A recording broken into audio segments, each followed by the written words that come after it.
Ιστορίες πολλές έχουμε, πίκρες πολλές έχουν, οι γονείς μας, οι γιαγιάδες μας, οι παππούδες μας. Ο πατέρας μου είναι Κερασουντέος, η μάνα μου είναι από το Απουλπάτ, από το Κάρς μεριά είναι η μητέρα μου. Ήθελα να μάθω οι γονείς μου που γεννήθηκαν, που μεγάλωσαν, που ζούσανε και με διηγήθηκε η γιαγιά μου μια ιστορία του πατέρα μου η μητέρα, ότι όταν τους κυνηγούσαν οι Τούρκοι, μια βραδιά ήρθαν, πήραν τον άντρα της και εξαφανίστηκε και είχε 4 παιδάκια. Κάθε βράδυ με το έλεγε και έκλαιε. Και όπως προχωρούσαν, λέει, μια εβδομάδα δεν μπορούσαν να προχωρήσουν, ας πούμε, από εδώ μέχρι το Ροδίτη. Δεν μπορούσαν εκεί πέρα να προχωρήσουν, να μαζέψει λίγα χόρτα για να κάνει λίγο έτσι σαν αυτό ζεστό, να ταΐσει τα μωρά της. Και μπήκα σε ένα στάβλο μέσα και κάθισαν και το μικρό το μωρό της τη λέει, γιαγιά, μάνα, πότε θα φάμε ψωμάκι εμείς? Και το πρωί το βρήκε πεθαμένο και δεν είχε ησυχία και σε μια εβδομάδα μέσα όλα τα μωρά της πεθάνανε.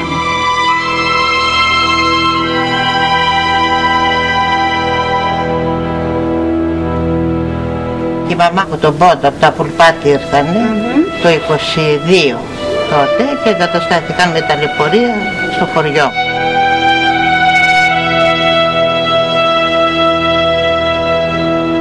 Ο μπαμπάς μου ήταν Κερασουντέος.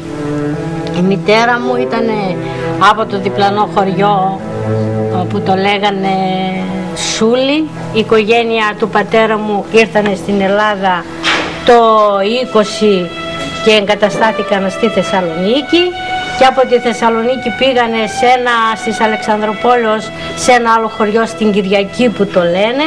Δεν αρέστηκαν από εκεί και μετά μετακομίσανε και ήρθανε στο Θρυλόριο.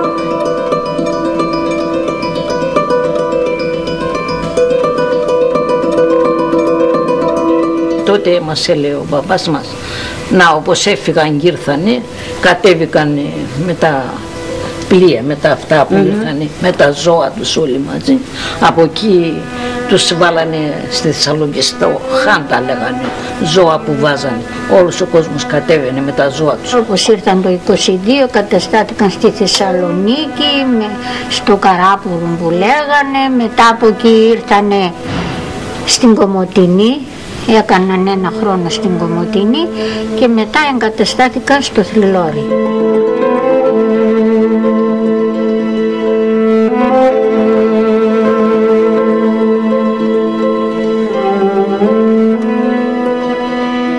Τίποτα δεν μπόρεσα να πάρω, μόνο τις εικόνες. Ο πεθερός, τα κάρα, ο πεθερός μου, και τα φέρανε στο χωριό.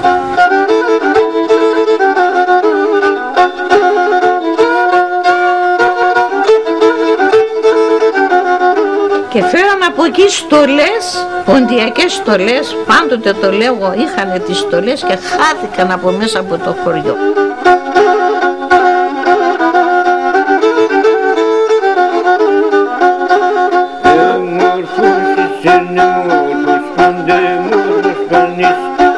Ακούσαμε τις αφηγήσεις από τα παλιά, είδαμε πώς περνούσατε στο Παρακάθ, με τα πλεχτά, με τα ωραία εδέσματα.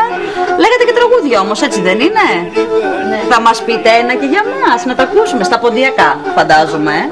Σίτε πένα μαλέ μαλέ, σίτε πένα μαλέ μαλέ, σίτε πένα μαλέ μαλέ, είδαρ μαλέ και λιβάδε, είδαρ μαλέ και λιβάδε, και εσύ λιβάδι την άκραν, και εσύ λιβάδι την άκραν.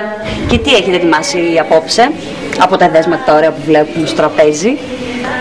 Έχουμε ετοιμάσει την σπανακόπιτα, τα πισία, τα ντολμαδάκια τα οποία είναι φτιαγμένα με αμπελόφυλλα, τυροπιτάκια, γλυκό του κουταλιού σίκο, πατλάκια που εμείς δεν τα λέμε, εμείς τα λέμε τσακλιπάτα, τα κερκέλια.